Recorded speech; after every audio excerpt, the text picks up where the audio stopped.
for the family. And I remember her saying to me, "Hey, are you sure you want that word? Because that word seems like we're gonna struggle."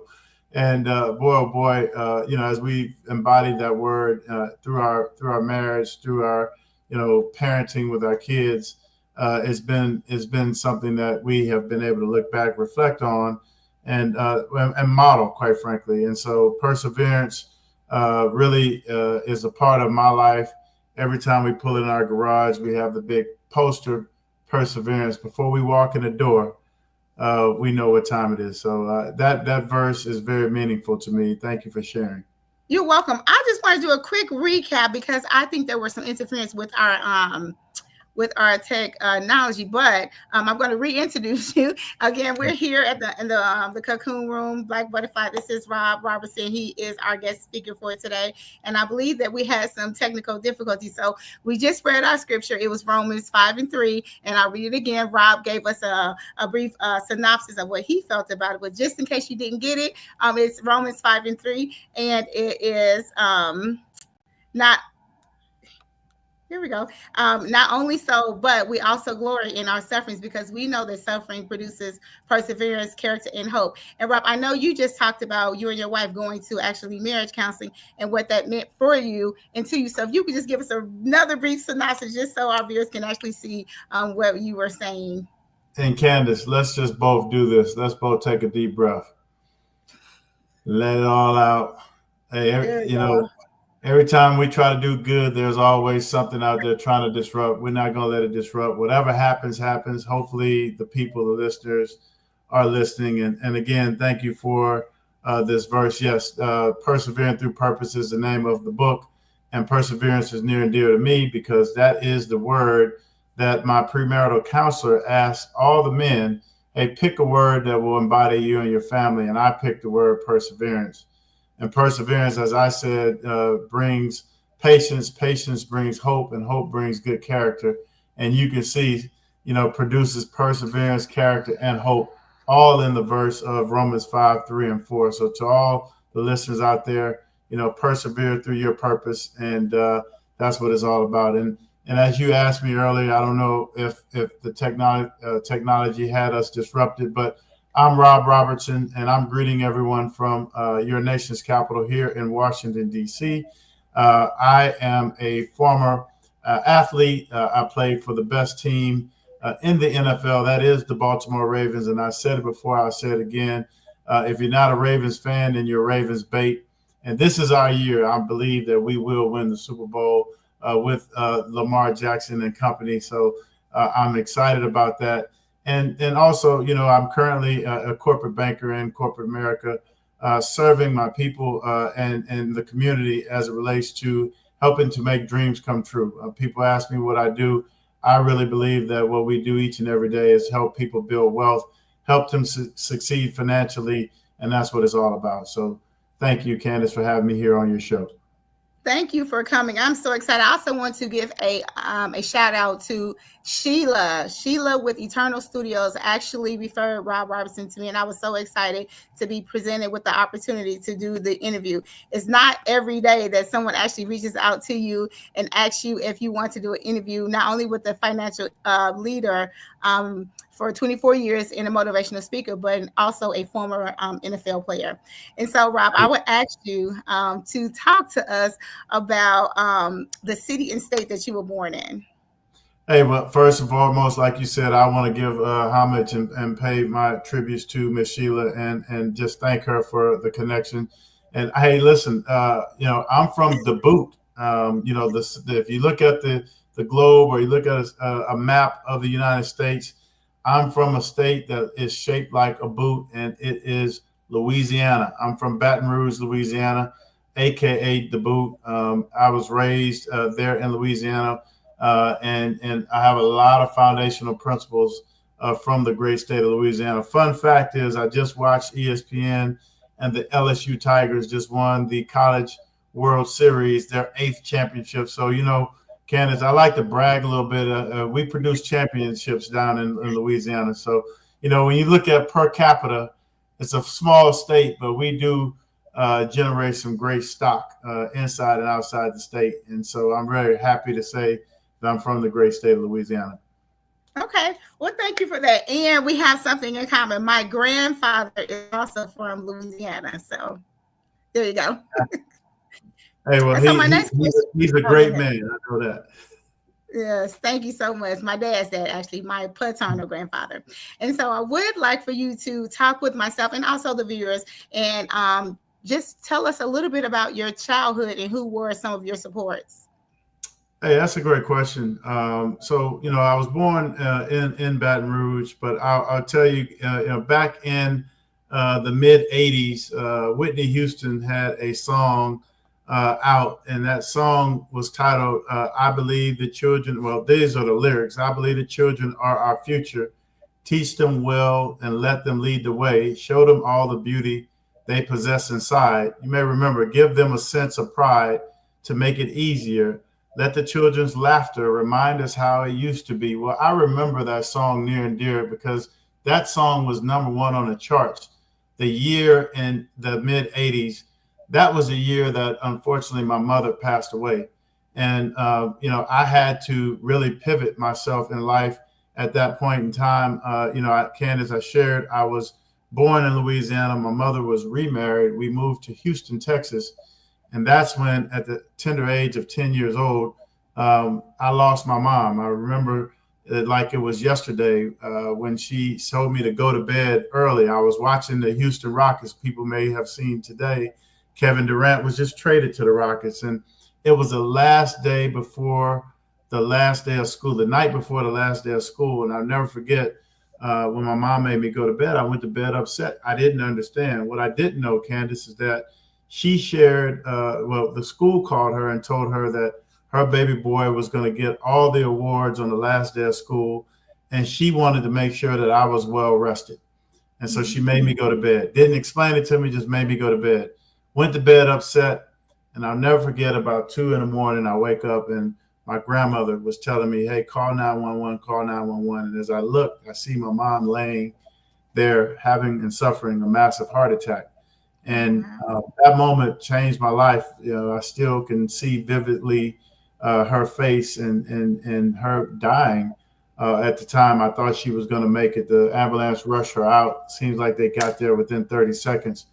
My stepfather made me go next door to my neighbors, didn't allow me to get in the ambulance with him and my grandmother. And when he came to pick me up, and he threw me over his back, and we walked back home. And before we opened the door, I said, Dad, is Mom in the house? And he said, no, son, your mom is dead.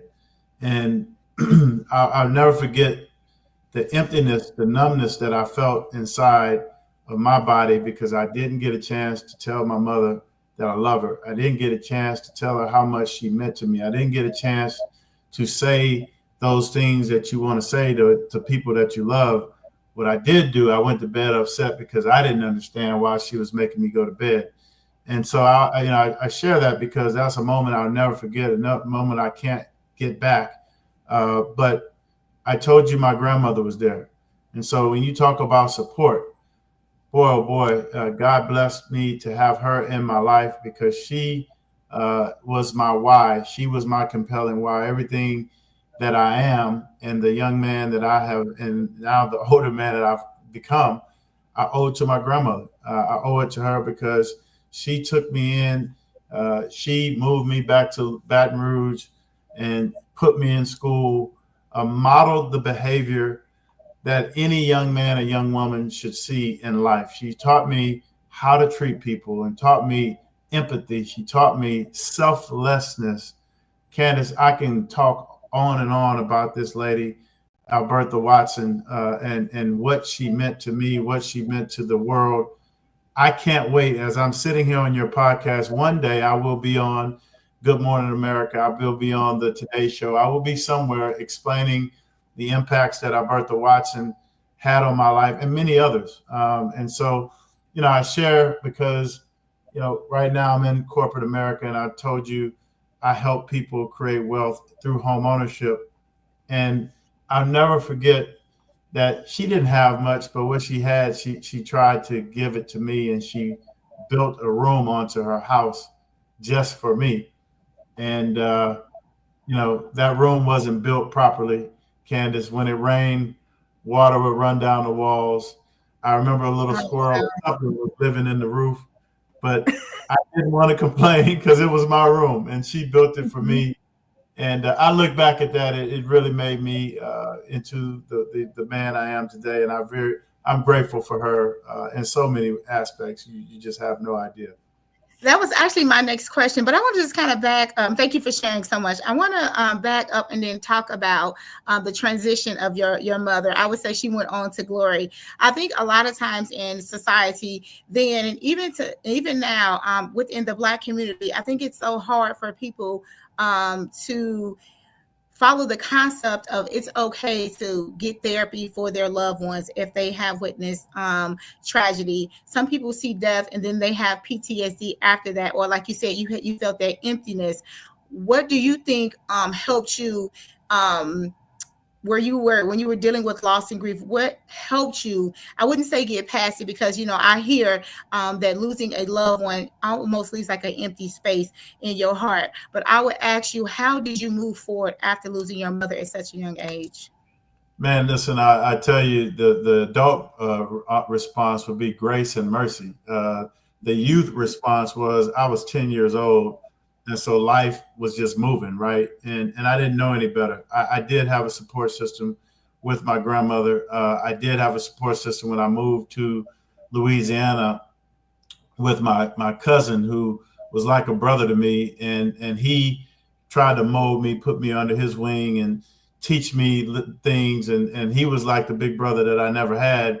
And, when I get to talking about him, I always get all emotional, because he's a guy in my life who came into my life and he was a teenager, but he took a part in my life to say, you know what, I want to help my young cousin make it. And I'm very grateful for that. So when I think about my childhood and I think about being 10 years old, at the end of the day, I was moved back to Louisiana. My grandmother put me in school. There was this game that I love with this pigskin football that really occupied a lot of my time. And so I put all my energy into the sport, and all sports. I played football, basketball, and ran track. But it was football that was I would say my vice. That, when I moved to Louisiana, I didn't lose a football game until I got to high school. So from Pop Warner to middle school, up until my freshman year in high school, we didn't lose a game. And I had family support, from, like I said, my grandmother, my older cousin, and then my mom's baby sister, who eventually moved in with my grandmother, because unfortunately my grandmother's husband passed away. My grandfather passed away. So my mom's baby sister moved in with her daughter and tried to make it a big, happy family with me and my cousin and her. And then I had outside cousins who helped me. So when I think about my life, I had that support. But that's a great question, Candice, because it wasn't until I really got older, I would say, when I started to understand the effects of what happened in my childhood. And it wasn't until I wrote this book that it really, really hit me. I would tell you the first 3 chapters of this book, I probably cried more than I ever cried in my life, because I had to go back and retract and reflect on everything that happened, from moving from Baton Rouge to Houston, and then my mother passing away and me moving back. My stepfather was the first person who put me in football. And, again, I love my dad. I called him my dad. My biological father was my dad, but my stepfather, who I was with for 5 years. And so I just think about that. I think about my best friend in Houston, Skipper. And Skipper happened to be a Caucasian male who was my buddy. We were like Rocky and Apollo Creed. We were inseparable. And his mom, Miss Joyce, wanted to adopt me, and that didn't happen. My grandmother moved me back to Louisiana, and I just had to start life. I would just say to you, quite frankly, the benefits and the exposure that many of us have now about mental health and about getting help, that wasn't as prominent from my childhood, and even living in the city of Baton Rouge. if you were to say, hey, I need some help, I need to talk to a therapist, people would call you crazy or say you were on the short bus and tease you and all of that kind of stuff. That's why I'm so glad now in 2025, if people like it's the norm, I would say now, hey, if you need to get some help, don't suffer in silence. Go get some help. Go talk to someone. That feeling, that numbness that you have, that depression that you may be going through, it's okay to raise your hand and say, hey, I need help. It's okay to say, hey, Candice, who are you plugged in? Hey, I understand that you may be able to give me some tips and tricks to help me cope. It's okay. And back then it wasn't okay. And you're absolutely right. I tell people all the time, I'm like, you've always talked to a therapist. You've always talked to a therapist. I said, now they have the credentials to actually give you therapy and they can't go and share it with anyone else. I'm like, then it would be your barber or your nail tech, your hairstylist, the tenant at the grocery store. Sometimes for some people it will be the bartender. I said, but now you can actually go to someone who is HIPAA compliant and they can listen to you and give you the necessary tools that you need. And they're not telling, Junebug down the street, or your grandmother's not telling everybody, or your mom is not calling everybody, telling the church congregation. They're actually, listening to you and helping you and giving you the tools that you need.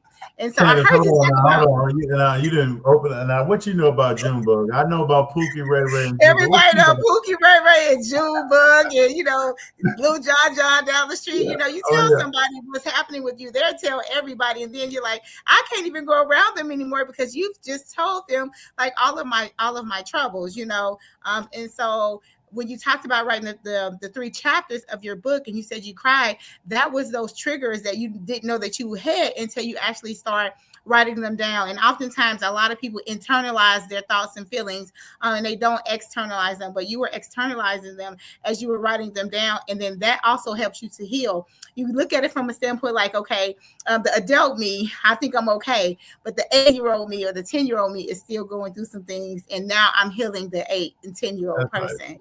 That's right. That's right. You said something earlier just then. You said the barbershop. I remember, I don't have hair now, but I used to have waves, and I used to go to barbershop every week. And to your point, it was amazing the therapy, right, that you were talking about at the barbershop. And fast forward to 2 years ago, maybe a year ago, I went to Houston to go see and celebrate my cousin who I was telling you about. His birthday. We called him Big Dog, still call him Big Dog. Went to celebrate his birthday in Houston, and my barber, who was his barber, came to the birthday celebration. And man, we reminisced and reflected on some of the things we talked about. And to your point about, sometimes you may have to meet somebody at the bar, right? I go back to premarital counseling, and Candice, this literally just happened. The counselor told us, and it was 5 couples or so, but 4 couples really stayed close. And my word was perseverance. I remember another family word was purpose, and another one was obedience. Yeah. And I remember our counselor saying to us, hey, there's going to come a time in your guys' journey that your brother going to need you. And if he call you at the bar, don't bring the Bible to the bar. And to your point, this just happened. One of our brothers, unfortunately, we all have sons born around the same time, within a year apart. One of our brothers just lost his son. And all of us showed up to the services, celebration of life. And I said to myself, boy, oh boy, did I never think on this journey that I'll be meeting my buddy at this moment. And he said the same thing you're saying. Hey, man, I need some help. And so I know, because he has been just, I would never think you would never see this person cry or get hurt like that. And he said, hey, I need help. And I know that my youngest son is going to need help. So I say that to share with all the listeners out there, whatever you're going through and whatever you may be dealing with, if you are, it's okay to go get help because, if somebody can talk with you and help you cope, get to the other side. I also want to say that, whatever you may be going through, trust me, there's light on the other side of it. There's beauty for your ashes. Don't suffer in silence, and just know that we serve a God that will help you get to the other side. And so I really appreciate that question.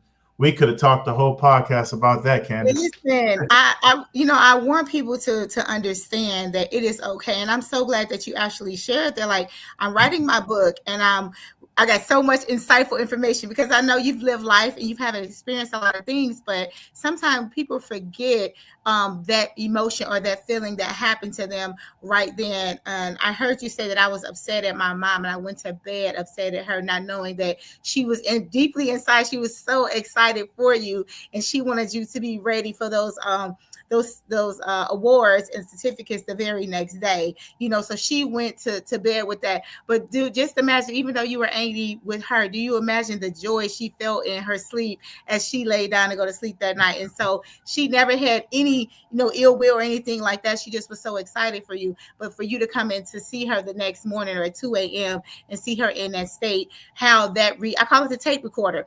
It replays in your mind. And I'm not sure at what age that it stopped replaying in your mind. And, that can take something away from you if you did not have that strong, good support system to help you endure. And I have a lot of Bible scriptures that I love, but one of them is, weeping may endure through the night, but joy comes in the morning. And Psalms. I love that just because some people like, okay, in the morning, I'm crying tonight, but I'll have joy in the morning. But they don't say that your joy will come the very next day. They say in the morning. You could weep for 10 years, you know what I mean, and not have that joy come. And I think sometimes people don't understand that Bible verse. And so I'm so happy that you have found where it is that you need to be. I know that you still have a way to go and you're trying to, move into other spaces, but I'm happy for you. And I'm glad that book helped you find your release. Hey, and another scripture, I don't know the verse, but it says that, oh gosh, I'm losing my train of thought. It's okay. Listen, you have your phone, you have the Bible, pull it out. No, this is a good one. No weapon formed against me shall prosper. I don't know the verse, but it says, no weapon formed against me shall prosper. And the punchline of that is, the Bible didn't say, or God didn't say no weapon wouldn't be formed, but it did say it won't prosper. And so just when you think about that, there's going to be weapons formed against you in life. People are going to talk bad about you. You're going to be in situations where it may not go. Weapons will be formed, but if you trust the process and you do have faith, it won't prosper. And that's one that I always try to model and live by. And I love that because just now when we were starting this the show and I'm like, oh my gosh, I'm thinking we're live because we did the countdown, and I look up and I'm like, okay, technology issue. And so even though you and I may be rooting, and we have people who are rooting for us, sometimes people are forming weapons or just entities that you don't know about. So I would say I like that verse as well. And as you talked, I heard you talk about Pop Warner football. That's a big thing, right? And so how impactful would you say your childhood was in helping shaping your future? Hey, listen, Pop Warner football made me who I am. I would say that I had a coach. So I played, and this is a fun fact, Candice, and I'm not saying this to impress anybody out there. I'm saying this to impress upon you my childhood. As I said, when I moved back to Louisiana, I played, my childhood buddy, we grew up together, was Warwick Dunn and Kevin Franklin and Sammy Williams and Marquise Williams and Van Howes and Michael Jordan. Yeah, I played with Michael Jordan, not the Michael Jordan for the Bulls, but the Michael Jordan from my day down in Louisiana. And we all played on teams. I played for a team, the Howell Park Cougars. We beat the South Baton Rouge Rams on the Pee Wee League.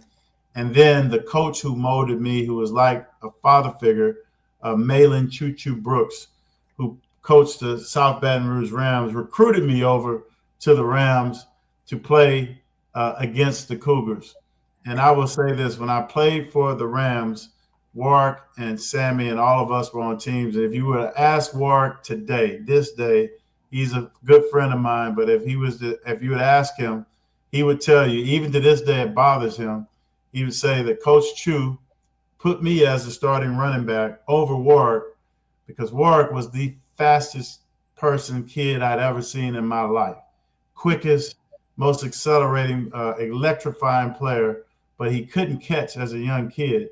And Coach Chu made a point and told him, if you want to score touchdowns, you're going to catch the ball, and moved him to a receiver. Mm-hmm. Well, that raised his festivity level to a 10. I had no idea he was that mad until our adulthood. He still talk about it like, hey, man, like I'm still upset. Well, that team was so electrifying and so dominant. We beat people like 60, 70-0. And back in that day, you would play teams twice. And honestly, Candice, a team would play us one time. They didn't show up the next time on the schedule. They didn't want to play us again. But I'll never forget. They took a whooping. They took a whooping.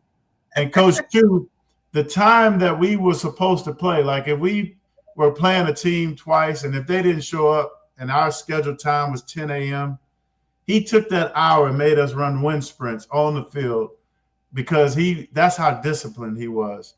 But I remember playing my old team, the Howard Park Cougars, and I remember a moment where I was scared, to be very honest with you. I was tipping. They used to say tipping, running through the hole, not running hard and dominant. And I'll never forget Coach Chu called a timeout, called me to the sideline. He looks at me, he says, come here. And he shook my helmet. And when he shook it, my momentum, I fell backward. And I'll never forget seeing my grandmother trying to come down on the sideline. And my cousin, Art, was like, no, mama. He has to go through this. Mm-hmm. And Candice, I hadn't been the same player. I hadn't been the same person since that day. That day, I said, you know what? I'm going to have to deal with Coach Chu, so I may as well run the ball hard so I don't have to deal with him. And that mentally made me tough, physically made me tough. And from that day forward, I was scoring 3 touchdowns a game. I was doing my thing. Nobody could stop me. I had the biggest head on the team. I had the biggest helmet. And so, it was one of those defining moments that's, made me to the person I am. And that's what I try to embody. Like, hey, at the end of the day, I put my pants one leg on one leg at a time, just like everybody else. So at the end of the day, it's either me or you. And I don't care what that is, what I'm doing. I try to say to myself, either if I can't outperform you, you're not going to outwork me. I'm going to work just as hard. And that's what I try to embody in my personal life. That's what I try to embody as a parent, as a husband. And that's what I try to embody in my leadership skills as I lead leaders in corporate America. So that's what's worked for me. I'm very competitive, but I also have to channel that a little bit as well, because you can be very competitive, but if you don't have collaboration, teamwork, none of that other stuff matters. So I try to really build a culture of caring in all that I do. So my childhood really impacted me in those ways of the competition, really impacted me in the way of having some humility, really impacted me when my mom passed away and I was the only child. I had to live with my cousins and my grandmother. Really impacted me in ways where I was teased. So you asked me about my mom, and I'll never forget, people were mean. I moved from Texas. I didn't talk the way people wanted me or thought I should talk from Baton Rouge. I was articulate. They said I talked proper. I talked like I was from Texas. And I remember having fights. I remember, a kid named Ricky talked about my mother, and I fought him every day when I walked home from school, every single day. Have you seen Ricky lately? I have not seen Ricky. I have not seen Ricky. Hopefully Ricky's doing okay. I've learned now people can say what they want to say about my mom or about me. Mm-hmm. That means I'm obviously I'm doing something that they want to talk about. So that stuff doesn't even bother me anymore. But back then I was young, dumb, didn't know, could have probably gotten myself injured or hurt, with that, trying to react in that manner. But you live and you learn. I want to follow up on 2 things that you said. You talked about how the coach took one of the players out and repositioned you guys. And so one of the things that I've always learned, and I talked to my family about it, I remember when after undergrad, I was working at a school, and I went into one of the teachers' classrooms, and she had a little sticky note on her computer, and I'll never forget it. And it said, I was still young. It said, God doesn't call the qualified. He qualifies the one that he calls. And so although the young man probably had a faster speed than you had, the coach seen something different in you. And so that is why you were put in that position. And it also speaks to favor. A lot of times, people will be qualified for the position, but you have what it takes, that light that you have or possess. They'll put you there. And some people don't know how to deal with that. But favor, or what they say, favor, it might not be fair, but it's just. Yeah, favor ain't fair. Favor ain't fair. But at the end of the day, listen, I do believe that, hey, it's seasons, and God in seasons. You may have a season of favor. I like to put it in an analogy my mentor, just described and shared with me. There's seed, harvest, cultivation, seed, harvest. There's seasons of cultivation. You got to go around and cultivate relationships, cultivate, some of the things that you're doing, inside your whatever you specialize in. But there's cultivation season. Then there's a seed season where, hey, you're planting seeds with those around you and putting yourself around people who may know more than you. And that's okay. And just surrounding yourself around great people. And then there's that harvest season where I truly believe that, everything that you cultivated, the seeds that you planted, you reap the harvest of those cultivation of those seeds. And when you're in that harvest season, understand, though, that cultivation is around the corner, seed is around, and it's cyclical. And when you understand that process and that mindset, people look at the favor that you may have on your life, but they don't know all the cultivating you had to do and the test that you had to go through. They don't know the seeds you dropped. They may be looking at you and jealous. Oh, Candice thinks she's this or she thinks, and they don't know the hell you've gone through to get to the harvest that you're in. And so that's what I tell people. It's all cyclical. Keep living. You're either going to go through that season of harvest, you're going to go through that season of seed, or you coming out of one and to go through the other one. And so when you know that and you have faith without works is dead. You got to continue to work. And I always tell people, feed your faith, starve your doubts.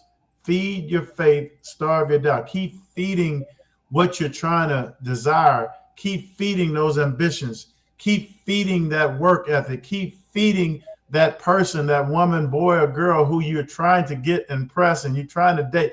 Keep feeding your opportunity and starve the doubts, because the devil and naysayers are going to say, oh, you can't do it. Oh, you shouldn't do it. Oh, you're not good enough. Oh, you're too short. Or you're too fat. Or you're too skinny. Or you don't have the degree or the knowledge or the education. And all of those doubts, if you listen to those doubts, guess what's going to happen? You're going to align to those doubts. But when you start to feed your faith and say, you know what? I am better than. I do look good. I do feel good. I can do this. And when you think you can, you will. I believe, Candice, that thoughts become things and your words create the world. If you think you can, you will. If you think you can't, you won't. So I can sit here. I love the question. I love this. So we can sit here all day and talk about this. This excites me. Thank you. Before we go to the next part of the show, I just want to go ahead and say the views and opinions expressed by the guests are their own and do not necessarily reflect those of the Blaq Buddafly Podcast or its host. And so I'm going to follow that. I want to pop a picture up of you. I tried to actually find one of you in your uniform. I couldn't, but that's okay. We found a good one, and so I'll put that up so viewers can actually see that. And then there we go. All right, so we have that here. Talk to us. So I'm gonna pull up the banner real quickly, just so that we can. Oh, you got some comments here. Let's go to the comments, and then I will come back to it. And so it's from Lisa Robertson. Actually, she's an alumni. We went to high school together. She says hi. She also said absolutely. Your tribe is very important. So she's talking about when you talked about your support system, and then also for Lisa. Oh, her boys play football. She says. Here, I actually click it so you can actually see it. So here she is telling you hi. And then here she said, absolutely, your tribe is very important. And then this one, you can speak to that if you want to. She lives in, well, her boys play for Maryville High School, and she said, Maryville Potawatomi, and she says, go Pirates. So I don't know if you know much about Maryville, Indiana, or the Potawatomi team, but her son plays. I think she has a son in high school that played, but I think he actually just graduated. And then her younger son plays for Potawatomi. So if you want to go ahead and give Lisa Robertson a quick shout out, and then I'll just tell her hi from our page. Well, hey, yeah, Lisa, how you doing? And to the Maryville Potawatomi, I don't know who they are, but if Lisa's shouting you out, you are somebody, and I can say go Pirates with Lisa. And hey, just to the coaches, to the players, and to the parents and administrators, anybody that has anything to do with a Potawatomi team. Obviously, we're talking about Maryville. I just want to give you guys a big shout out and thank you. The impact that you're having on those kids' lives, whether you are bringing water, whether you're bringing snacks, whether they're getting ready in the line to stretch, those kids are in for just a treat, meaning they are occupied, not in the classroom, not with what's going on outside the football field, but they're there because of you guys' hard work. The parents, the dads, the moms, the aunties, whomever it is that's bringing those kids out, keep doing you. I want to thank all of you for that and for your effort, because without you, some of these children wouldn't have an opportunity to make a way. And I would like to say the last thing is this. Some of these kids, I know for us, either you're running from something or you're running to something. And I don't know what you guys are running from or running to. But I tell you, keep your head on focus, stay focused. Understand that, God has a plan for your life. And to, again, all the parents, the coaches, big shout out to all of you. I think that's awesome. So thank you for sharing that. And good luck to the 11U. Good luck to you guys. Well, thank you so much for that. So our next question here for you is, as you guys know, that Rob mentioned that he was a former NFL player. And so he was a fullback, and he also played for the Baltimore Ravens. And so I will ask you just to kind of tell us a little bit about that. And then I have something else for you, because I read this and I wanted to kind of follow up. And so just tell us your experience as a Baltimore Raven. Yeah, so, I was an undrafted free agent. I remember coming out in the draft. I thought I was going to get drafted by the Jacksonville Jaguars in the 6th round. The scout at the time, Tim Mingy, had come to my pro day. I had a great pro day at Northwestern State, and I thought that I was going to go on to Jacksonville. They had a pick in the 6th round. Well, that round came around. The 6th round came around. Guess what? I didn't get picked. And it was a dismal moment. I'll never forget sitting on the sofa. I sat and watched the draft for 3 or 4 days. Back then, the draft was really long, and it was drawn out. And I'll never forget, after the last pick, Mr. Irrelevant, I sat on the sofa. My grandmother came over, put her arm around me, and she said to me, "Baby, it's going to be all right." And I'll never forget, within minutes, my phone rang, and it was George Candice, with the Baltimore Ravens. And George said, "Hey, Rob, do you want to be a Raven?" And before I knew it, I said, "Hell yeah, I want to be a Raven." and so that was it. I ended up getting a free agent opportunity, and I went on to the Baltimore Ravens. And I never forget, my rookie year and just being there.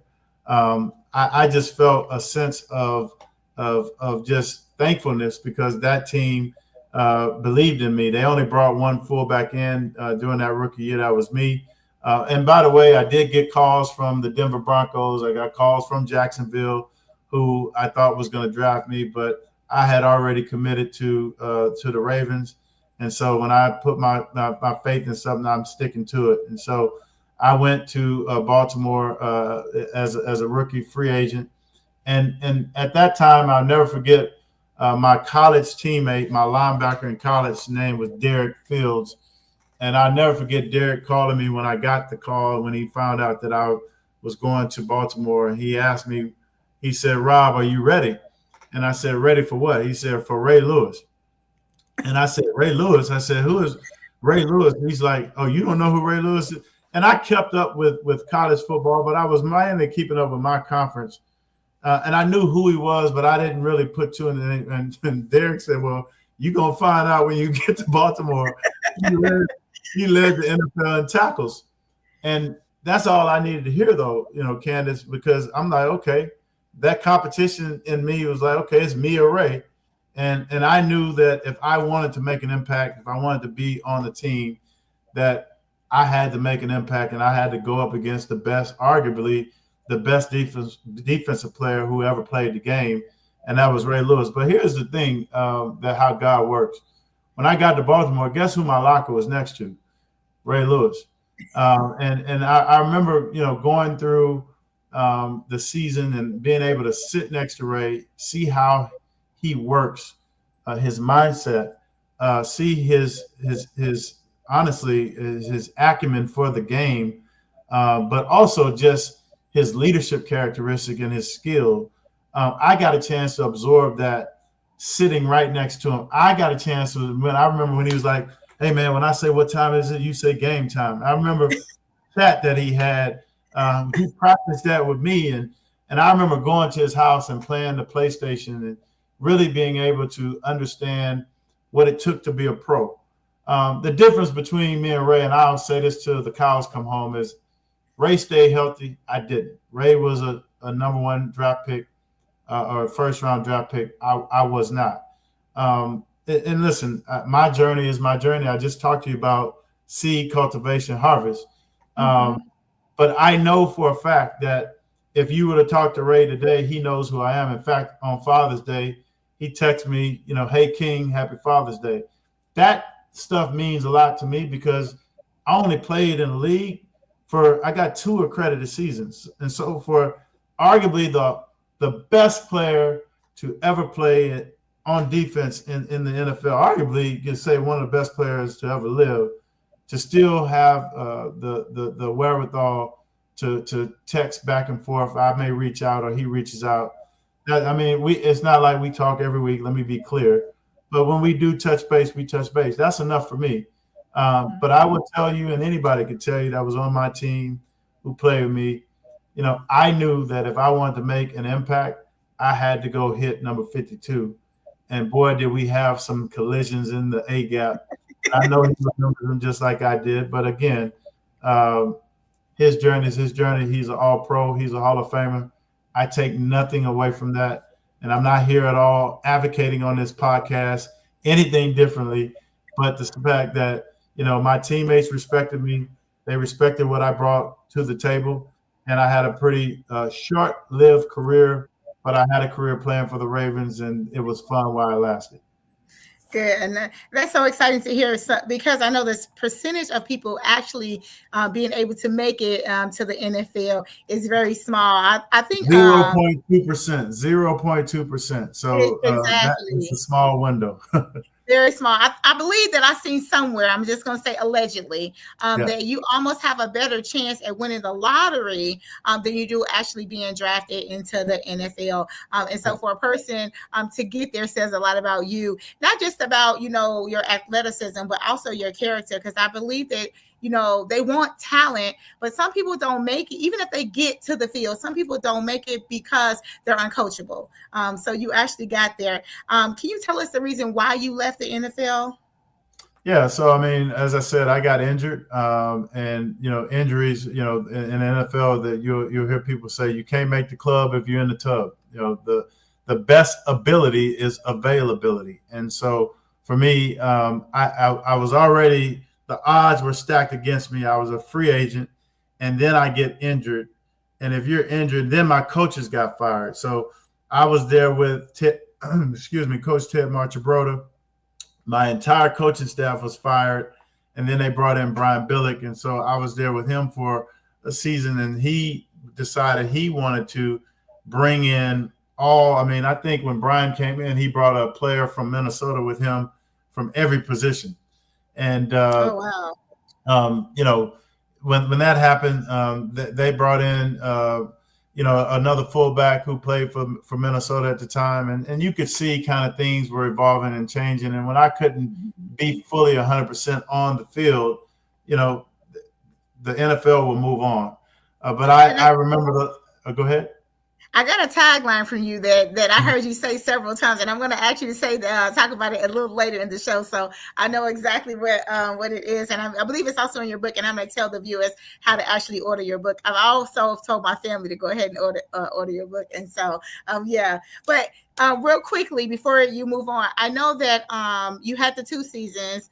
And I wanted to talk to you about the Super Bowl, because I think once you left, you guys actually won a Super Bowl. So in 2000, the Baltimore Ravens won the Super Bowl against the New York Giants. Is that correct? They did. Okay. And you would bring up one of the hardest years of my life. Well, you know, I had to listen. I have to be objective, and I have to ask you these things so that you can talk to it, because I want the viewers to hear it come from you. Yeah. So, listen, after I was released from the Ravens, there was an exit interview, and it was one of 2 things. You can go into financial services, or you can go into pharmaceutical sales.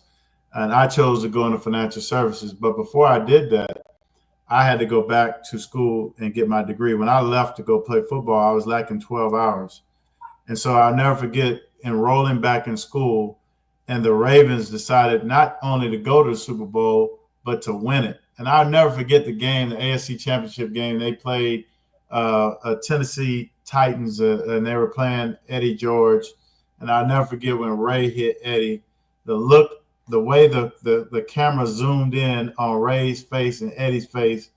I knew right then that the Ravens were destined to go to the Super Bowl. My roommate when I was in Baltimore was Priest Holmes. Me and Priest were roommates for 2 years, and Priest, and along with a few other teammates who I was very close to, were calling me every time they win a playoff game.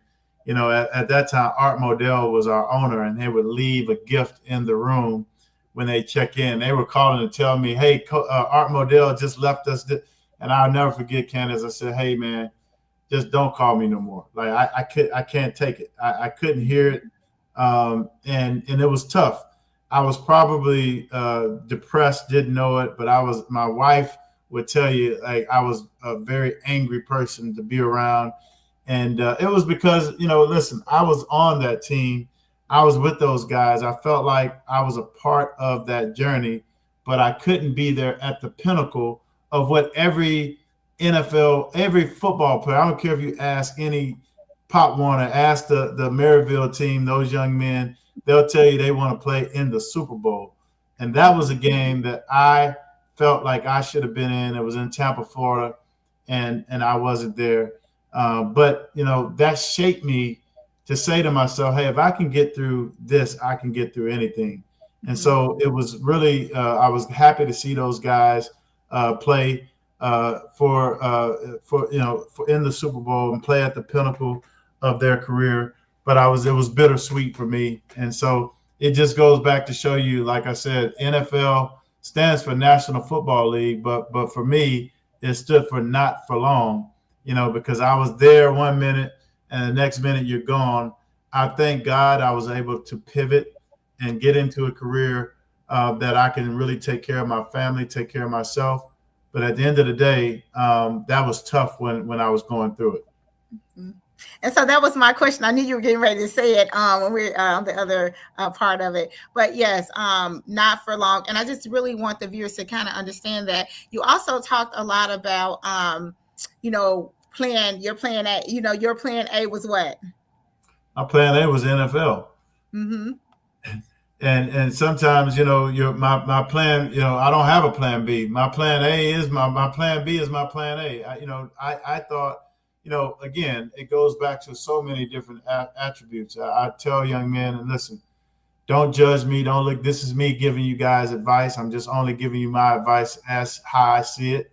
And when I played the game and what I did. When I played the game, you know, we used to wear, and kids do, and young men still do, wear their earrings. People like to have rims on the truck, and they have the swag and moxie. And I'll never forget when I got out of the NFL, I had a different life, Candice. And that life involved me talking to people and talking to other people who may not have looked like me, didn't have the life because I always tell even my son who played football, like when I played the game, it didn't matter what you did off the field. It mattered what you did on the field. And now you're off the field absolutely matters on the field as well. But what I'm trying to say is, as long as you perform well, it didn't matter how you articulated yourself. It didn't matter if you wore earrings. It didn't matter if you had rims on your car or however the case may be. You weren't judged by how you looked off the field. You were judged by your performance on the field. And so on the field, as long as you was going, for me playing fullback, if I went in that A gap and I knocked the hell out of that linebacker, it didn't matter if I didn't talk properly or if I didn't put together my sentences or if I didn't interview well. All that mattered was how I performed on the field. And when I got into financial services, did it matter? It mattered how I carried myself. It mattered how I look or how I was perceived, right? And so that perception is everything. There's so many intangibles and things, that contingencies that matter to you in corporate America and that matter to how you are perceived, or if someone wants to do business with you, or quite frankly, if you're going to be hired by an organization. And so you had to carry yourself, you had to look the part, you have to not offend anyone. And so all of that stuff, I tell young men and women, like, hey, how you carry yourself off the field now in today's modern day society absolutely matters. If someone wants to put you in a commercial or brand you as the face of their organization or give you that opportunity to have an interview, all of that stuff matters. And so make no mistake about it. If you have a chance to better yourself, I tell people, better yourself. It's okay to want to look good. As Dion always said, when you look good, you feel good. When you feel good, you play good. And when you play good, they pay good. Make sure you put yourself in a situation where you're keeping the main thing. And that is indeed focusing on your family, focusing on yourself, and creating wealth for yourself and creating a legacy for your family. I'm glad that you said that. The podcast originally was about healthy relationships with each other inside the community, and also creating generational wealth for families. And I just want to kind of go back just a little bit and talk about the challenges that you faced after you played football. I know you just said that, you didn't realize it, but your wife said that you were mean when when they were calling things like that. And so maybe you slipped into some sort of depression. What do you think pulled you out of that depression, and then what was your awakening moment? We always have that light bulb that pops on and says that, what I have to do, if I want something different, I have to do something different.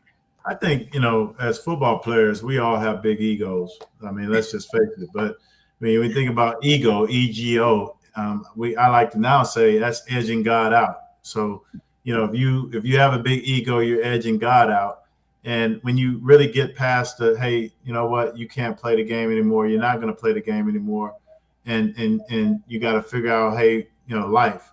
I think the biggest thing was, having the exposure, having the ability as a football player. You got into things free.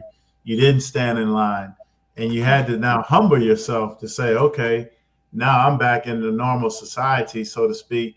I do have to stand in line.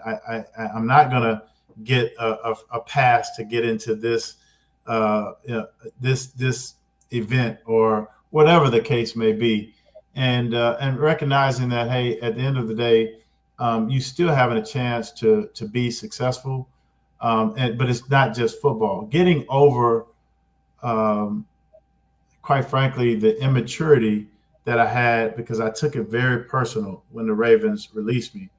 I thought, why me? The doom and gloom of Rob. I thought that someone had robbed me of something, because I thought I was supposed to be there. I'd done my job. It wasn't my fault that I got hurt. I was putting it on the line for this team, but I was just another number. And again, I couldn't perform on the field. They were doing their job. That's a part of the NFL. If you can't stay healthy, they're going to move on to someone else.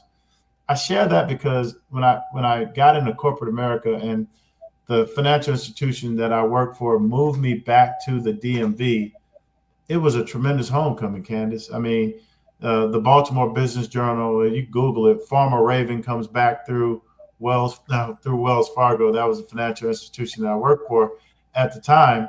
And it was a beautiful just homecoming. And, I remember my kids would say, Dad, people didn't know who you were when we lived in Atlanta or when we lived in Florida, but everybody knows who you are. And I'm like, I played for a team where when we moved and when the Cleveland Browns, Ravens moved out of Cleveland to Baltimore, I was a part of my rookie year. We opened the new stadium here in, there in Baltimore. And a lot of people remember that. I was a part of that inaugural team. And so it's been great for business. It's been great for the community. It's just been great overall. And so I just tell people, where you're going is better than where you've been. The best is yet to come. I always say, like if I would have just been angry with the Ravens and angry at my situation and just fell on my back and didn't get up again, I probably would have been just another statistic. But I can honestly sit here on this podcast and say I've done better for myself, in financial services than I did playing the game of football. And I don't have to get hit. I can help make a difference in the community. I can help make dreams come true. I can help talk to youth. I can help people who are married, who are having, dysfunction. I can help people understand creating wealth through real estate. And guess what, Candice? I don't have to get hit. I'm talking to you tonight, and I feel like we are making an impact in the community, and we're not getting hit. Now, do we get hits in life? Absolutely, we get hits in life. We do. But and so that's I don't physically get right. Maybe feelings a little bit you get hit, but anything else, right? Nothing physical. So that's a great segue. So I want to talk to our viewers about your book. And so Rob Robertson is the author of Persevering Through Purpose. And so I wanted to just talk to you about that. I'm going to put the picture up so if the viewers can see it. So this is the front cover of his book and also the back. And then just have a couple questions for you so that you can talk to our viewers about why you actually wrote this book. Hey, so I wrote this book. To hear. Yeah, I wrote this book out of obedience. Quite frankly, all my life after football, I've had people say, "Hey, you're going to be a motivational speaker. You're going to be a pastor. You're going to do that. You should write a book. Everybody should hear your story." Well, I'll say I got two of the three. I have gone and I've been keynote speaking at certain events. I've written a book. God hadn't called me to be a pastor, but I can say I'm pastoring in my own way through what I do in leading leaders and also just, in my home and in my community. But I remember one day, one morning I was reading and, we all have that voice. Candice, you have that voice that's in your internal voice is what I call it. That's right. And that voice may tell you go right, not left. That voice may tell you don't go or stay. That voice may tell you don't touch or touch, And that voice told me one morning, hey, you're not being obedient. And I'll never forget saying a prayer to myself, hey, I'm thinking I'm doing all the things I'm supposed to do. What is it that I'm not doing? And that voice, you need to put your story on paper. You need to write the book. And I'll never forget, I said to myself, okay, God, if it's really meant for me to write a book, the publisher will call me tomorrow. And Candice, as sure as I'm sitting here on this podcast with you, I was at the IAD Dulles Airport that next morning, and I was getting ready to go to a former player, Charlie Batch, was doing a ribbon cutting for a community or a facility that he opened in Pittsburgh. And he invited me to come and share in that moment. And that morning, while at the airport, the publisher, Jacqueline, called me and said, hey, are you ready to make your dream a reality? Are you ready to put your dream on paper, put your life and tell your story? And I'll never forget my response was, wow.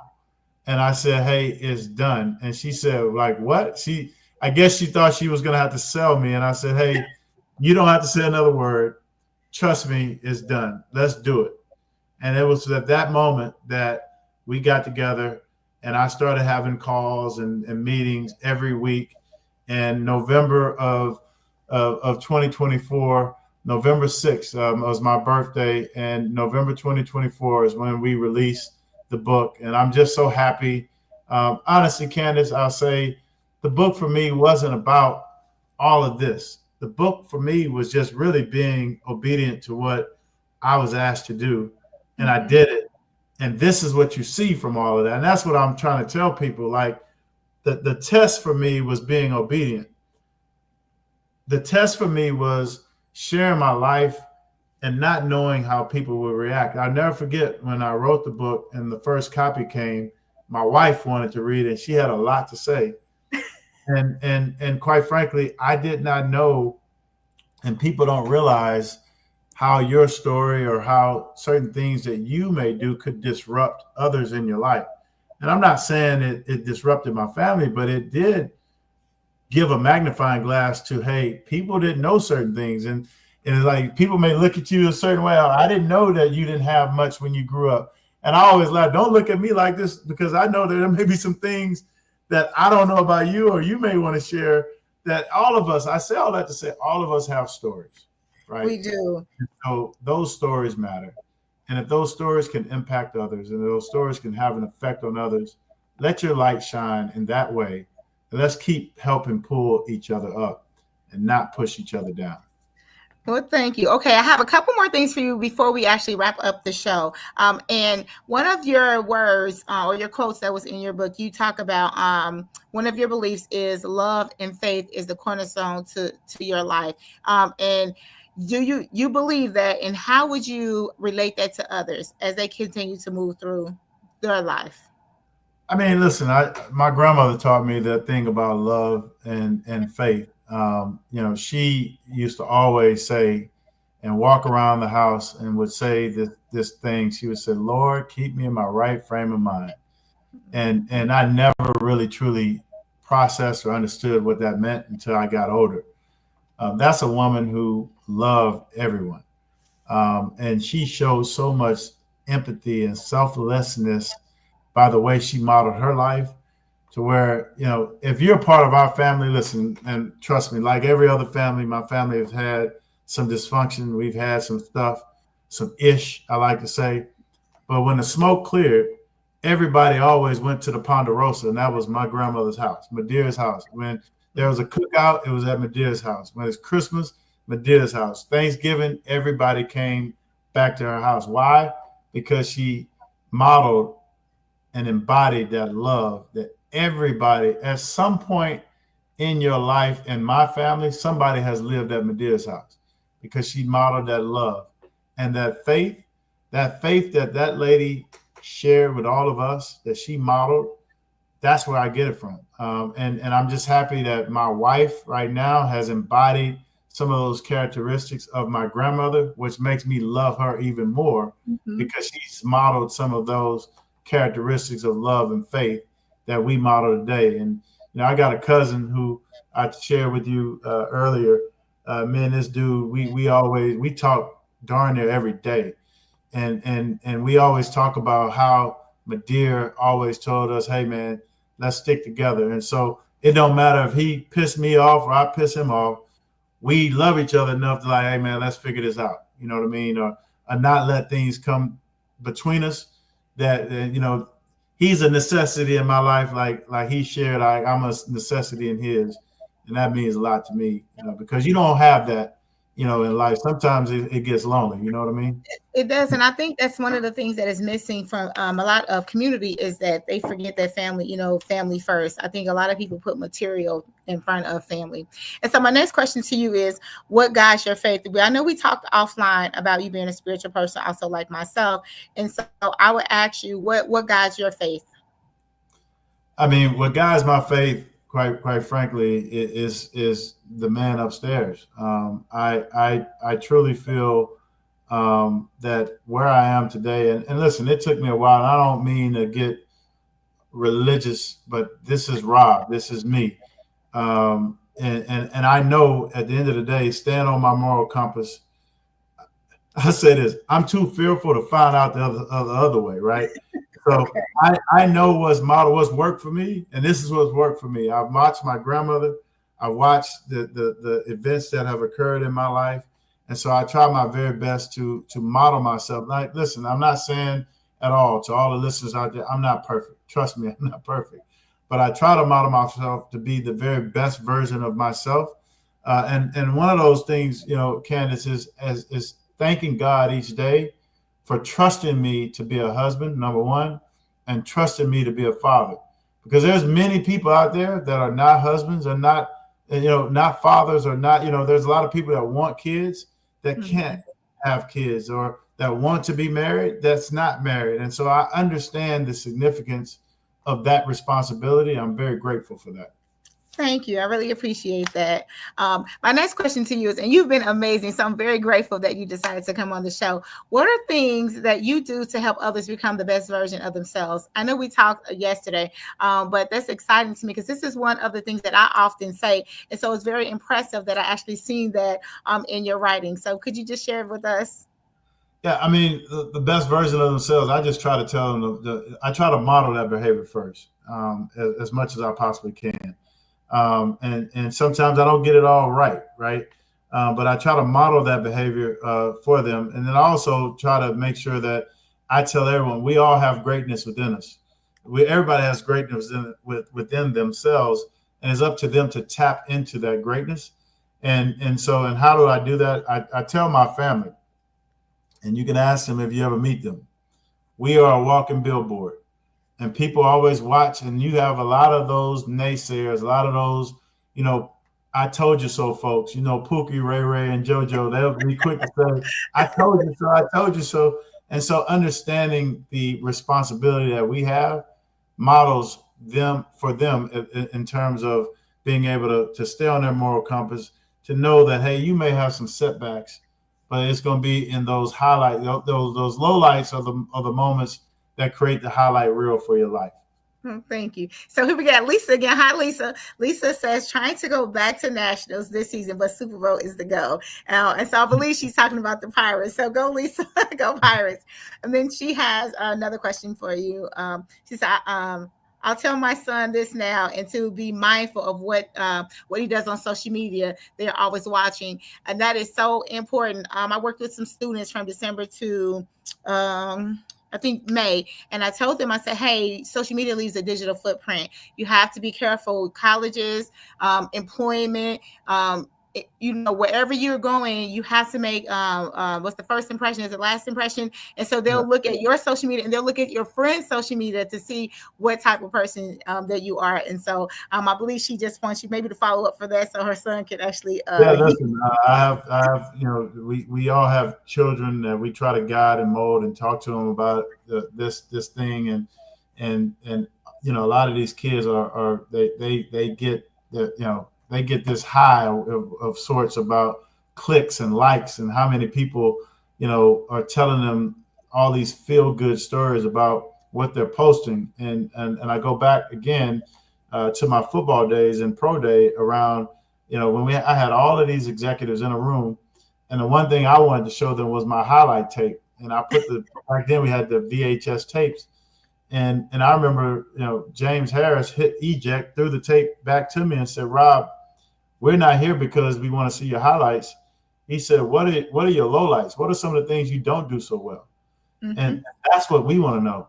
And that's what I'm trying to tell people. And I said it before, but I'll say it again. And hopefully you guys can comprehend what I'm saying, is that it's in the low light moments that create the highlight reel. See, mm-hmm. Everybody can go want to be on your team and high five you when things are good. It's when things aren't so good. Where are those people then? Because that's when you really got to figure out who you're made of. That's when you got to really mold yourself and develop yourself and learn from a failure, learn from a loss, and get back up again. Because if you can get back up again, then that's when that low light teaches you how, when you get there again, that's when we talking right now, Candice, and sharing that testimony. Because I've had so many tests, and I know there's going to be more tests to come, but that means there are more testimonies that's going to come as well. I agree 100%. My family always said, and I mean, personally, I've experienced it, when you talk about friends, family, and then loved ones, my family always said, it's not when you're doing good and you're at at your top where you feel like you've hit the highest level. It's when you sink a little bit, it determines where those people are, if they're going to be there at that time, and a lot of times people disappear when they feel like you're not where you were, and then they'll show back up once you get there. But it's on you to have that spirit of discernment to say, I'm okay. I'm okay. I have come to terms with, and I hope that for you as well. You have to be okay in that season of release. You have to release and be okay where you are after that. We have another message for you. I'm navigating back and forth. So this is Arthur Thomas. And hi, Arthur. Welcome to the show. He says, you're absolutely correct about moving forward, but not being hit. Life will always come with a test, and I agree. What do you say to that? Yeah, listen, I say he's absolutely right. And I just want to give a shout out to Arthur Thomas. That's big dog. So I'm excited to see that he stopped and joined in to the show, and means a lot. So really appreciate that. He is a person that, for all the listeners out there, this is a guy who helped me. I'm sitting here because of some of his guidance and what he's done in my life. That's good to hear. He also said, he's asking, are you still close to the ones who helped mold you? Absolutely. I'm close to him. So I don't know if he's saying that to be funny, but I guess you are still close to the ones that mold you. Okay. Absolutely. We talk, and I didn't know he was on the show, but we talk often, and absolutely close to him. And I'm close to my wife. I'm close to my grandmother, even though she's in heaven. Me and her, we chat all the time, and I think that that's very, very important, to be close to those who help mold you, because one thing I tell everybody, you can't forget where you came from. So we have, again, I love my alumni. This is Eddie Lowe. He's commenting. He went to high school, elementary, junior high, and high school. He also helps me out when I do community activities. He's one of our sponsors. And he says family first. And so I agree. Family is first. Mm-hmm. That's right. Well, I say it just a little bit different, Candice. God first. Family. And then everything else, yeah. Absolutely, yes. Now, my sister, let me put the thumbs up. Her name is Crystal Wilson. She says that, but she says, what does she say? She messes with my dad all the time. She says, God first, her, then my mom, which is his wife, and then everybody else. But she's joking, but that's hilarious. So hi, Crystal. She's one of our viewers from YouTube. And then Arthur is on here again. He loves you. He's here again. He says, can you see it? Now, this is how brothers should navigate life. Follow God first, and then use moral compass. So Absolutely. I'll go back. We have a couple more things before we get off air. And I want to make sure that we touch on all of them, because I feel like they're important. And so the next one, we talked about what guides you in faith and things like that, what helps you become the best version, how you help people become the best version of themselves. And then I think you already touched on this, but we'll ask again, what morals and values are important to you? I think character and integrity. I mean, It just goes back to, again, I always say, never prostitute your character. What are the standards? I always say the standards you walk past are the standards that you accept. There's little things, from when it's right. If it don't feel right, it's probably not right. And if you feel like in your gut, like it's wrong, it's probably wrong, and just don't do it. And if you end up doing it, don't do it again. And so that's all I'm saying. At the end of the day, character and integrity is, what are you doing when people aren't watching? You might think that nobody's watching you, but as I said, the truth always comes out. And you know the old saying, Candice, what goes on in the dark shall come to the light. And that's Absolutely. Just true. Yeah. Absolutely. And so again, there's some other things that I think that are super important to you. You talked about in your book. And so I'll just ask you, how important is it to you? Oh, there we go. How important is it to you to mentor and to provide service within your community?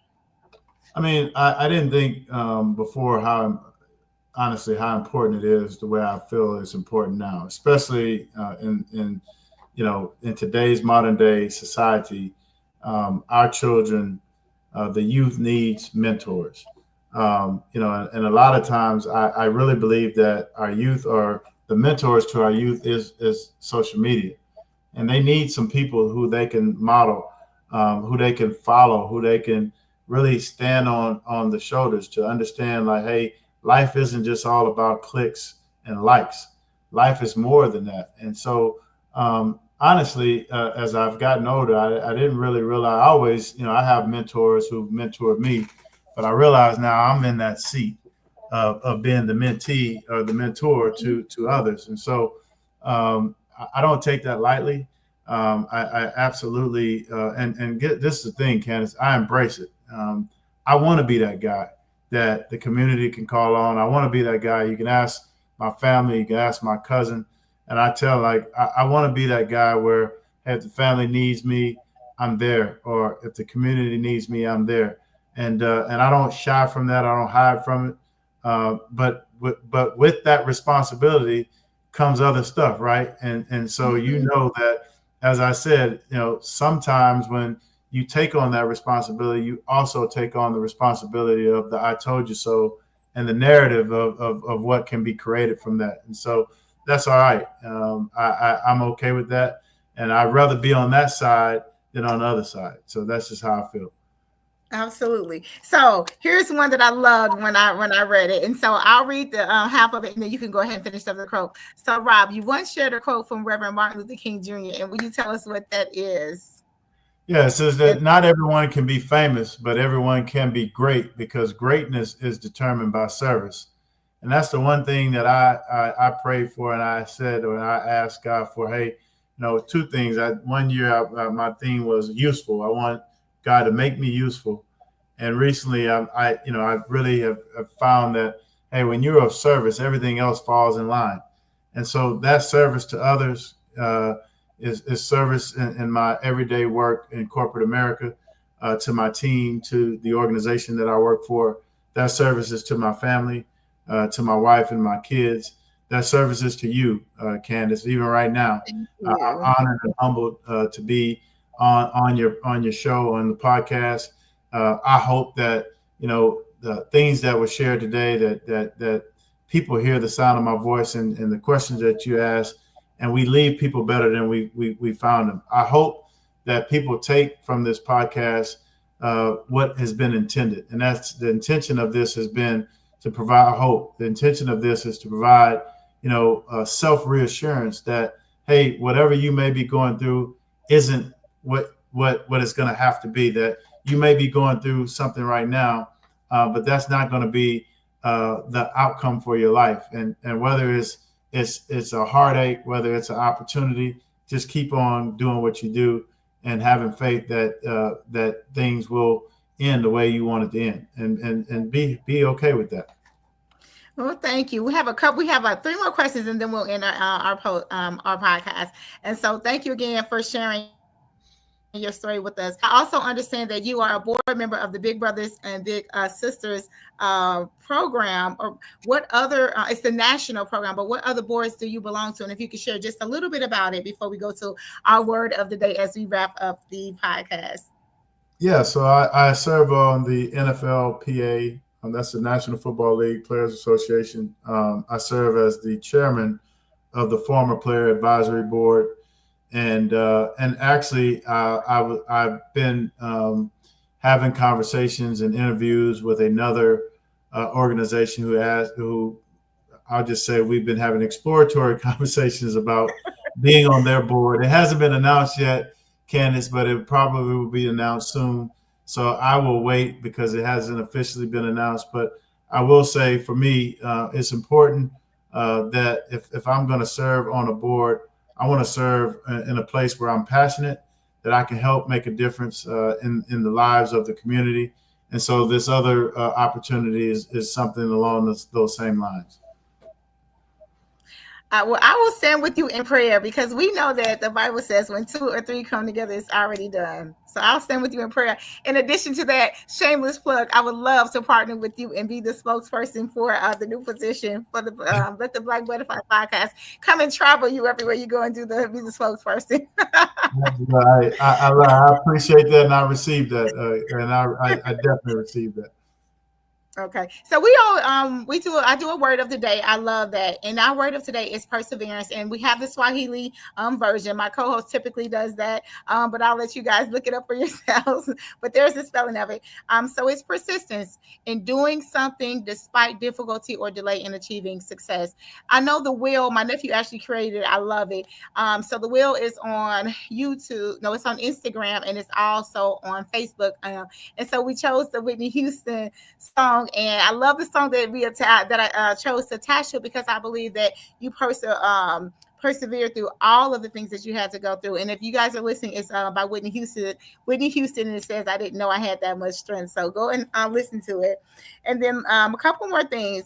I think this is so important for our youth to see. What information would you share with adults as they strive to find their purpose? I would just share with people to keep reading their. I use a book as an analogy, but I would just say keep reading your book, keep writing your story, your chapters along your journey. Keep watching the movie. Oftentimes what happens, we all pick up books, we start to read them, and if it doesn't read the way we want it to read, guess what we do? We put it down. If the movie doesn't start showing the way we want it to show, we turn it off, or we turn the channel. And I would just say, don't turn the channel of your life, because you got to keep sharing, keep writing your story, keep writing your chapters. I give this example, Candice, of football, and it was amazing to me. I played, as you stated earlier, the position of fullback, but it's amazing to me how 11 guys would get in a huddle and we would get a play. And when that play is called in the huddle, we break the huddle, we go to the line of scrimmage, and 11 people had to do his job. If one person didn't do his job, guess what? Sometimes that play didn't work. Or sometimes the referee may throw a flag. We may have to start over. Sometimes somebody may get a penalty. We may have to start over 5 yards, 10 yards. Sometimes you may get a personal foul. Somebody got out of character, 15 yards. Some people got thrown out the game, but the objective was to keep moving the ball, keep moving the ball. See, on offense, if you keep moving the ball, you want to keep getting first downs. And I share that with everybody that's listening, is that in life, you want to just keep getting first downs, get small wins in life, keep moving the ball, keep trying to move your family forward. The ultimate goal is to score a touchdown. Here's the kicker. And I just share this just hit me while we're talking.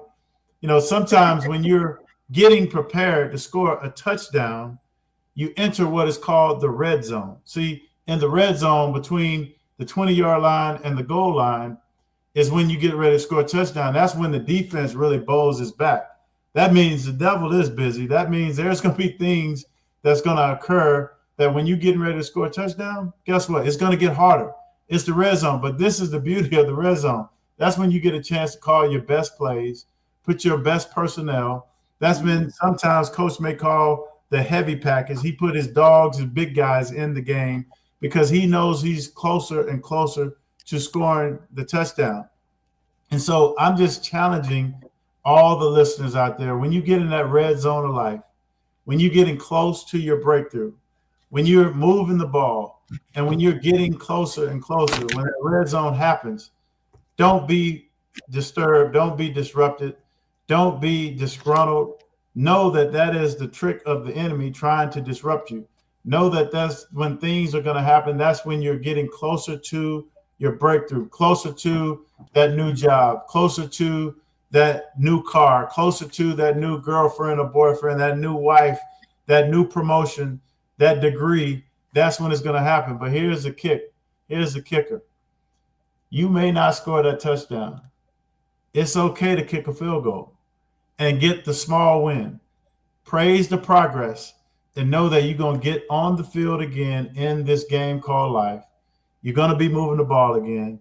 You're going to get disrupted again, but you're going to keep reading your book, writing your chapter, watching your movie, and don't stop. Don't quit. Don't turn it off. Don't change the channel of your journey. Well, I thank you so much for joining the Blaq Buddafly Podcast. I have put the links for your book here. If you want to purchase Rob Robertson's book, Persevering Through Purpose, you can get it at Amazon. The QR code is listed there, or the link is listed there.